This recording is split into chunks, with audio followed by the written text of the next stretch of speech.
नमस्कार दोस्तों, कविता Yadav YouTube channel पर आप सभी का स्वागत है। टीजीटी पीजीटी हिंदी और एनटीए नेट के नए पाठ्यक्रम के आधार पर हम अपनी क्लासेस को आगे बढ़ाते हुए आज की क्लास में हम करने वाले हैं EMRS TGT Hindi EMRS TGT Hindi. TGT Hindi के अंतर्गत जो पाठ्यक्रम में दिया हुआ है हमारा भाषा विज्ञान का टॉपिक देवनागरी लिपि एवं उसका विकास, उसको एक बार हम देख लेते हैं, समझ लेते हैं। देवनागरी लिपि से संबंधित भाषा विज्ञान के अंतर्गत किस प्रकार से देवनागरी लिपि का विकास हुआ, किस लिपि से विकसित हुई देवनागरी लिपि और इसमें कौन कौन से प्रमुख विद्वान रहे जिन्होंने अपने विचार रखे, क्या संशोधन किए, क्या इसमें सुधार किया गया, इन सभी तथ्यों को हम देख लेते हैं, समझ लेते हैं एक बार। क्योंकि EMRS के हम पाठ्यक्रम के अनुसार ही टॉपिकों को लेते हुए चल रही है। टीजीटी हिंदी पीजीटी हिंदी को भी DSSB की हमारी तैयारी साथ साथ हो रही है। और एनटीए नेट से संबंधित जो नए पाठ्यक्रम में जो नए तथ्य जोड़ दिए गए हैं, जैसे कि नई नई कहानियाँ, उपन्यास, नाटक, जो अन्य तथ्य जोड़े हुए हैं, तो उनको भी हम साथ लेते हुए आगे बढ़ रहे हैं। हम एक तरह से कहा जाए तो टीजीटी पीजीटी हिंदी के संपूर्ण पाठ्यक्रम को एक साथ लेते हुए आगे बढ़ रहे हैं और साथ साथ हम पिछले सालों के प्रश्न पत्रों को भी करते हुए चल रहे हैं। जैसे DSSB टीजीटी या पीजीटी में पूछे जाने वाले प्रश्न पत्र या फिर एनटीए नेट के अंतर्गत आए हुए जितने भी पिछले सालों में प्रश्न पत्र हैं उनको हम करते हुए आगे बढ़ेंगे। तो ज़्यादा टाइम वेस्ट न करते हुए बढ़ते हैं आज के टॉपिक की तरफ। ये हमारा आज का टॉपिक देवनागरी लिपि व उसके विकास से संबंधित होगा। ये सभी परीक्षाओं में 1-2 प्रश्न हमेशा इनमें से पूछे जाते हैं, तो वेरी इंपॉर्टेंट टॉपिक है भाई, वेरी वेरी इंपॉर्टेंट है। तो देख लेते हैं, समझ लेते हैं। प्रत्येक भाषा की अपनी लिपि होती है, आपको पता है। प्रत्येक भाषा की जो अपनी लिपि होती है, लिपि चिन्हों के द्वारा ही हम किसी भी भाषा को लिख सकते हैं। तो आपको लिपि की परिभाषा देने की ज़रूरत नहीं है, क्योंकि ये मैं आपको पहले भी कई बार अच्छे से समझा चुकी है। किसी भी भाषा के लिए लिखित ध्वनि संकेतों को हम क्या कहते हैं, क्या नाम देते हैं? लिपि। कई बार लिपि की परिभाषा भी पूछ ली जाती है परीक्षा में, तो आप एक बार फिर से देख सकते हो कि किसी भी भाषा के लिखित ध्वनि संकेतों को लिपि कहते हैं। हिंदी जिस लिपि में लिखी जाती है उसे क्या कहते हैं? हिंदी की लिपि क्या है? देवनागरी। आपको पता है। रोमन किस भाषा की लिपि है? वो अंग्रेजी की है। उर्दू की लिपि फारसी है और पंजाबी की लिपि गुरुमुखी है।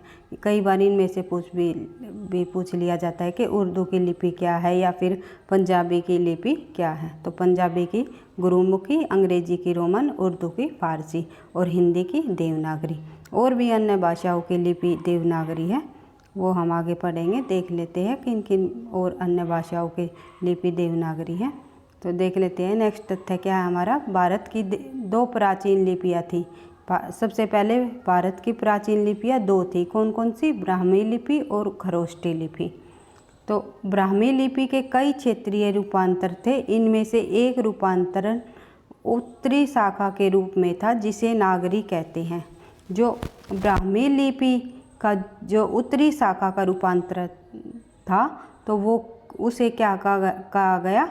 उसे नागरी कहा गया। इसी से देवनागरी लिपि का विकास हुआ। ब्राह्मी लिपि से ही देवनागरी लिपि का विकास माना जाता है। परीक्षा में ये पूछा जाता है, कई बार परीक्षा में प्रश्न आया है कि देवनागरी लिपि का विकास किस लिपि से माना गया है? तो हमारा आंसर हो जाएगा ब्राह्मी लिपि से देवनागरी लिपि का विकास माना गया है। ब्राह्मी लिपि की उत्तरी शाखा नागरी का प्रयोग जब देव भाषा संस्कृत के लिए होने लगा, तो इस लिपि को देवनागरी लिपि कहा जाने लगा। यानी देव भाषा संस्कृत के लिए जब उत्तरी शाखा नागरी का प्रयोग होने लगा, तो उस लिपि को क्या कहा गया? देवनागरी लिपि कहा गया। देवनागरी लिपि का प्रयोग हिंदी, मराठी, नेपाली भाषाओं को लिखने में होता है। इसके अतिरिक्त संस्कृत, प्राकृत और अपभ्रंश भाषा भी देवनागरी लिपि में लिखी जाती है। कौन कौन सी और अन्य भाषाएं मैंने बताया था? हिंदी के अलावा और कौन कौन सी भाषाएं हैं जिनमें देवनागरी लिपि का प्रयोग होता है? वो है हमारी, एक तो हिंदी है ही, दूसरा हो गया मराठी, नेपाली और संस्कृत, प्राकृत, अपभ्रंश। ये जो सभी भाषाएं हैं इनमें भी देवनागरी लिपि द्वारा ही लिखी जाती है, यानी देवनागरी लिपि का ही प्रयोग होता है। देवनागरी लिपि का अगर समुचित विकास हम देख ले तो 8वीं शताब्दी से माना गया है। देवनागरी लिपि का समुचित विकास 8वीं शताब्दी से माना गया है। ये परीक्षा में कई बार प्रश्न पूछ लेते हैं। और ये भी पूछा जाता है कि देवनागरी लिपि का जो सर्वप्रथम प्रयोग है गुजरात के राजा जयभट्ट के शिलालेख में मिला। कहाँ पर मिला? गुजरात के राजा जयभट्ट के शिलालेख में मिला देवनागरी लिपि का सर्वप्रथम प्रयोग। यह लिपि हिंदी प्रदेश के अतिरिक्त महाराष्ट्र, नेपाल में भी प्रचलित है। ये पूछ लेंगे कि हिंदी प्रदेश के अतिरिक्त देवनागरी लिपि और अन्य कहाँ कहाँ प्रचलित है, तो महाराष्ट्र और नेपाल आपको याद रखना है। गुजरात में सर्वप्रथम होने से वहाँ के पंडित वर्ग अर्थात नागर ब्राह्मणों के नाम से इसे नागरी कहा गया। गुजरात के जयभट्ट के शिलालेखों में जब देवनागरी लिपि का विकास हुआ तो वहाँ पर जो ब्राह्मण थे वे नागर ब्राह्मणों के नाम से, इसी कारण उसे इस लिपि को नागरी लिपि भी कहा जाता है, वहाँ के नागर ब्राह्मणों के कारण ही।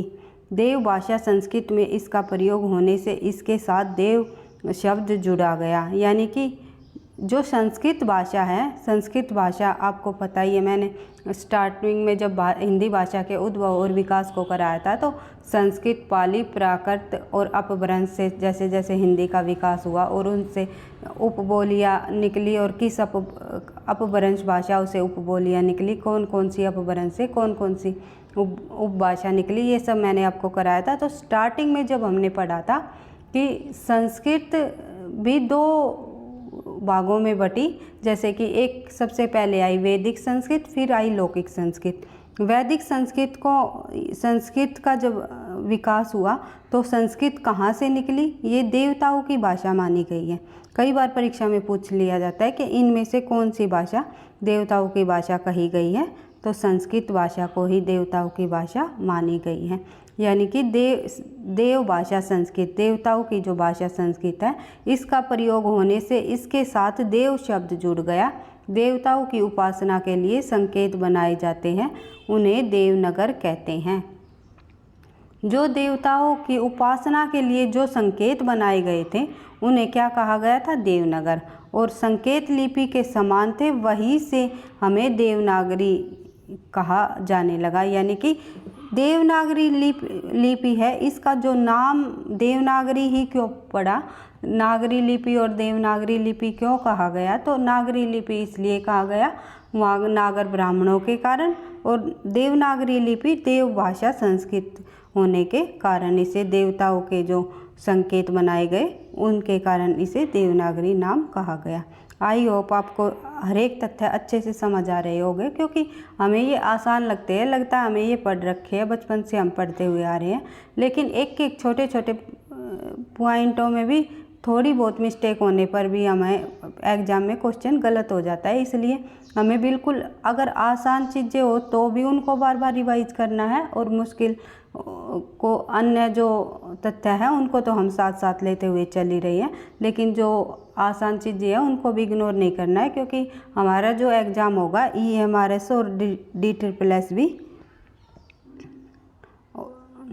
दोनों एग्ज़ाम नेगेटिव मार्किंग के साथ होंगे। नेगेटिव मार्किंग के साथ आपको बिल्कुल एक एक तथ्यों को ध्यान से समझते हुए करना है। कई बार हमारे क्वेश्चन जो आसान होते हैं वही क्वेश्चन हमारे लगभग गलत हो जाते हैं, उन्हीं की वजह से हमारा सिलेक्शन रुक जाता है। अगर एक क्वेश्चन भी हमारा गलत हो जाता है तो पॉइंटों से हम रह जाते हैं, तो ये गलती नहीं करनी है। जो आसान चीज़ें हैं उनको भी बार बार रिवाइज करते हुए चलना है, ताकि परीक्षा में गलत न हो। तो नेक्स्ट देख लेते हैं। कुछ लोगों का मत है कि यह गुजरात के नागर ब्राह्मणों की लिपि थी तथा इसके अक्षर तांत्रिक चिन्ह देवनागर के अनुरूप चकोर है, इसलिए इसे देवनागरी कहने लगे, किंतु यह मत सर्वाधिक पुष्ट नहीं हुआ। ये जो मत कहा गया ये अधिक पुष्ट नहीं हुआ। तो देवनागरी लिपि के संबंध में महत्वपूर्ण और तथ्य देख लेते हैं कि इनके अंतर्गत जो विद्वान रहे, देव भाषाविद रहे, उन्होंने क्या क्या अपने विचार रखे, कौन कौन से सुझाव दिए, किस संशोधन में कौन सी बात कही गई, एक बार देख लेते हैं, समझ लेते हैं, क्योंकि यहाँ से कई बार यहाँ से ही परीक्षा में प्रश्न बनते हैं। तो सबसे पहले फर्स्ट पॉइंट को देखेंगे। भैया आप लाइक नहीं करते वीडियो को, अगर आपको लगता हो हमारी क्लासेस से आपको थोड़ा बहुत भी बेनिफिट मिलता है या लाभ मिलता है, तो आपकी जिम्मेवारी बनती है वीडियो को लाइक कर दिया करो प्लीज़, क्योंकि आपके लाइक से ही नेक्स्ट क्लास बनाने का मोटिवेशन मिलता है, और इसी लाइक और कमेंट से ही हम आगे और स्टडी थोड़ी करके टॉपिक वाइज देख करके सिलेबस में से टॉपिक वाइज चीज़ें उठा करके एक कई बुकों के संग्रह से अपने नोट्स तैयार करते हैं, फिर आपके सामने लेकर के आते हैं। तो सिर्फ आपके लाइक और कमेंट से ही मोटिवेशन मिलता है, और लाइक और कमेंट करना ना भूलें। तो आप बीच में एक बार लाइक कर दिया करो अगर आपको लगता है कि हाँ इससे हमें कुछ समझ आ रहा है या कुछ बेनिफिट मिल रहा है। तो बढ़ते हैं, ज़्यादा तो मैं नहीं बोलूँगी कुछ भी, सिर्फ यही कहना चाहूँगी, प्लीज़ लाइक कर दिया करो। तो बढ़ते हैं आगे नेक्स्ट तथ्य पर। सर्वप्रथम महादेव गोविंद रानाडे ने लिपि सुधार समिति का गठन किया। किन्होंने, कई बार परीक्षा में पूछा जाता है कि लिपि सुधार समिति का गठन किसने किया, तो महादेव गोविंद रानाडे ने लिपि सुधार समिति का गठन किया। महाराष्ट्र साहित्य परिषद पुणे में लिपि सुधार योजना बनाई गई। लिपि सुधार योजना कहाँ बनाई गई ये भी पूछ लेते हैं कई बार परीक्षा में, या फिर इस तरह से प्रश्न पूछ लेंगे कि इनमें से कौन सा असत्य है, तो महाराष्ट्र साहित्य परिषद के जगह ही वे लिख देंगे कोलकाता साहित्य परिषद में लिपि सुधार योजना बनाई गई। तो आपको याद रखना है कि महाराष्ट्र साहित्य परिषद में ही लिपि सुधार योजना बनाई गई। और सर्वप्रथम महाराष्ट्र गोविंद रानाडे ने लिपि सुधार समिति का गठन किया। लिपि सुधार समिति का गठन किन्होंने किया, महादेव गोविंद रानाडे ने। बढ़ते हैं नेक्स्ट पॉइंट की तरफ। 20वीं शताब्दी के प्रारंभ में लोकमान्य तिलक ने अपने पत्र केसरी में लिपि सुधार की चर्चा की गई। किस में चर्चा की गई लिपि सुधार की? लोकमान्य तिलक ने अपने पत्र केसरी में। केसरी किनका पत्र था? लोकमान्य तिलक का। और काका कालेलकर ने क्या किया देख लेते हैं। एक विद्वान और रहे हैं भाषाविद हमारे, तो काका कालेलकर ने ए की 12 खड़ी का सुझाव दिया। कई बार परीक्षा में आया है, ए की 12 खड़ी का सुझाव किन्होंने दिया? तो हमारा आंसर हो जाएगा काका कालेलकर। यानी कि किस प्रकार से स्वर ध्वनियों की संख्या को कम कर दिया गया। स्वर की जो ध्वनियाँ है उनकी संख्या को कम कर दिया गया, और ए की 12 खड़ी का सुझाव दिया। यानी कि ए के साथ ही मात्राएं लगाई जाए, जैसे ए आ, ए के ऊपर ई लग गई, फिर इस तरह ए ओ, इस तरह जो ए की 12 खड़ी है, ए के नीचे ही ऊ लग गया, ए के नीचे बड़ा ऊ लग गया, ऊ, इस तरह उन्होंने ये सुझाव दिया था, लेकिन ये मान्य नहीं हुआ। जो अन्य आलोचक रहे, अन्य विद्वान रहे, उन्होंने इसमें बहुत सारी कमियां बता दी, इसलिए इसको मान्य नहीं किया गया। तो ये सुझाव किन्होंने दिया था? काका कालेलकर ने। और डॉक्टर श्याम सुंदर दास जी ने पंचमाक्षर के स्थान पर अनुस्वार का प्रयोग करने का सुझाव दिया। पंचमाक्षर के स्थान पर, यानी कि जहाँ पंचमाक्षर के स्थान पर अनुस्वार का प्रयोग करने का सुझाव दिया। जैसे हम लिखते हैं हिंदी, जैसे पंचमाक्षर जो बाद में जैसे क ख ग घ या जो बाद में ये अक्षर आते हैं हमारे न, और इस तरह से इनके स्थान पर इन्होंने ये कहा कि इनके स्थान पर ये पूरा अक्षर न लिख करके इनके स्थान पर बिंदु का प्रयोग कर दिया जाए। तो ये देख लेते हैं किन किन थोड़े से उदाहरण से समझ लेते हैं। जैसे हिंदी लिखते हैं हम, हिंदी में हिंदी को इस तरह आधा न लिखकर पंचमाक्षर की बिंदी लगाई गई। कंठ को इस तरह, ये भी मान्य है, ये नहीं है ये गलत है, ये भी ठीक है, लेकिन नया रूप इसका ये भी दे दिया गया, यानी कंठ की भी बिंदी लग गई। जैसे पंच तो क्या हो गया, ये वाला यह छोड़ करके, मतलब ये हटा करके इसको के स्थान पर हम ऐसे बिंदु भी का भी प्रयोग कर सकते हैं। कंबल को लिखा गया, बीच में बिंदी, अगर मैं की बिंदी लगा दी जाए तो कंबल। बढ़ते हैं गंगा को इस तरह, तो ये भी सही है, गलत नहीं है वर्तनी में। लेकिन इनके स्थान पर अगर हम कोई भी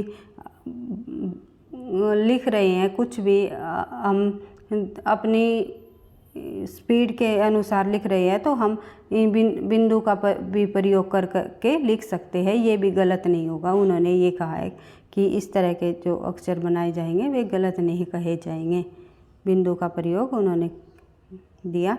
तो बढ़ते हैं आगे। श्रीनिवास का सुझाव था कि महाप्राण ध्वनियों के स्थान पर अल्पप्राण ध्वनियाँ शामिल कर उनके नीचे कोई चिन्ह लगाकर प्रयोग किया जाए।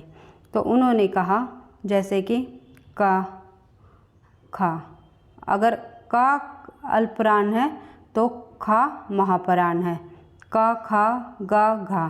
तो अगर खा का को हम खा में अगर कोई ध्वनि की कोई चिन्ह ऐसा प्रयोग कर दिया जाएगा जिससे हम का को खा भी बोल सकें, तो उन्होंने ये सुझाव दिया था। इस प्रकार से बढ़ते हैं थोड़ा सा और आगे। हिंदी साहित्य सम्मेलन प्रयाग 5 अक्टूबर 1941 में लिपि सुधार हेतु एक बैठक की गई। एक मिनट रुको भाई, शायद मैंने ऊपर गलत उदाहरण दे दिया अल्प और महाप्राण का। हाँ, श्रीनिवास का सुझाव था कि महाप्राण ध्वनियों के स्थान पर अल्पप्राण ध्वनियाँ शामिल की जाए। क और ख मैंने अल्पप्राण महाप्राण बता दिए, ये अघोष और सघोष होते हैं। तो अल्पप्राण कौन से वर्ण होते हैं? ख नहीं होता अल्पप्राण में, ख महाप्राण में आ जाएगा। क एक छोड़कर एक होता है, यानी कि 1, 3 और 5, 1, 3, 5 जो हमारे वर्णमाला में वर्णों का जो क्रम है उसको हम अल्पप्राण कहते हैं। पहला क और फिर ख को छोड़कर ग, फिर ये जो हो वर्ण हो गए हमारे ग को छोड़कर, घ महाप्राण और अंग ये अल्पप्राण। तो 1, 3, 5 वाले वर्ण होते हैं हमारे अल्पप्राण।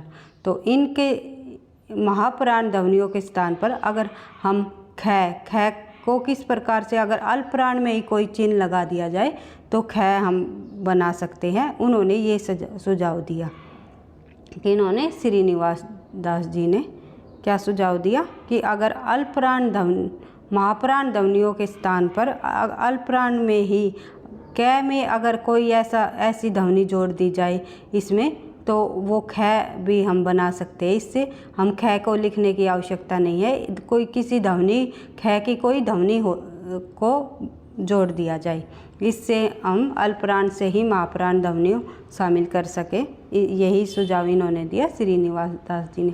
मैंने बोल दिया जब मेरे एक माइंड में आया खा तो प्राण होता है, मैंने क्या बता दिया। तो इसलिए जो हम छोटी छोटी मिस्टेक करते हैं उनको हम साथ साथ अगर अच्छे से क्लियर कर रखी हो चीज़ें तो दिमाग में हमारे माइंड में आ जाती है।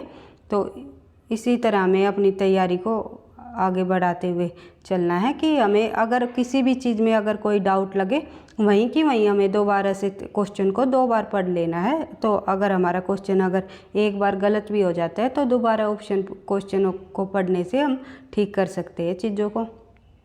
तो पढ़ते हैं। मैं भी आपकी तरह स्टूडेंट हूँ, ऐसा नहीं है मुझे हर एक चीज़ बिल्कुल कंटेस्ट याद है, लेकिन हाँ इतना है कि मुझे इम्पोर्टेंट चीज़ें जो परीक्षा में बार बार पूछी जाती है ये सभी मैं बार बार पढ़ करके अब कंटेस्ट इतने हो गए हैं कि बिना देखे चीज़ों को एक अपने आप ही समझ आ जाती है कि हाँ इसका आंसर ये हो जाएगा।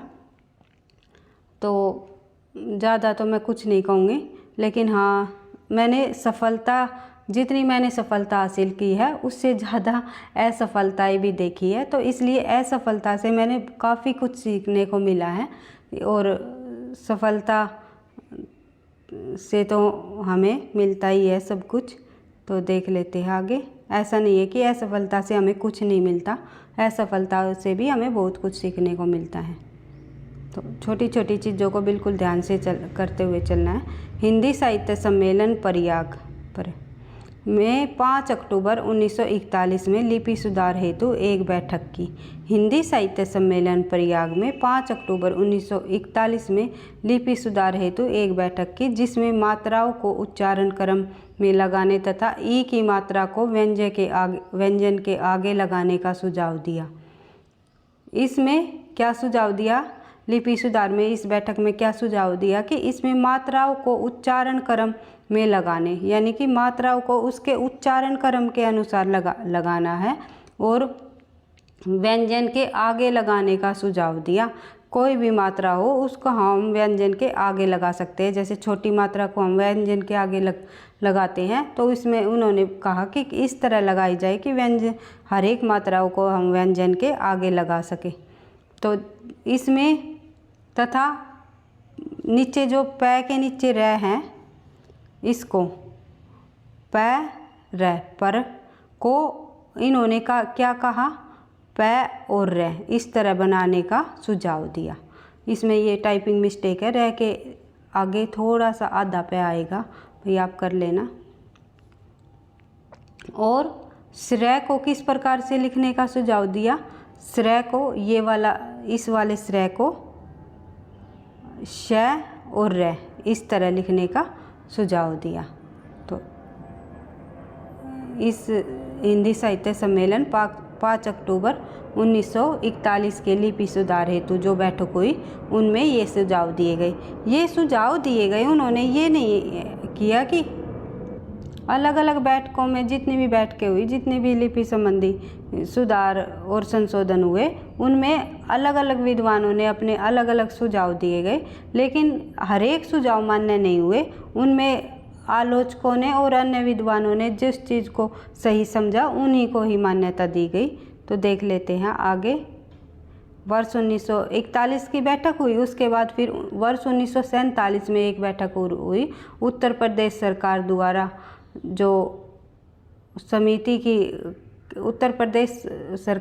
जो समिति अध्यक्षता हुई थी, उस अध्यक्षता के जो उस बैठक के जो अध्यक्ष रहे, उसके में क्या सुझाव दिया गया, और अध्यक्ष कौन रहे? नरेंद्र देव जी।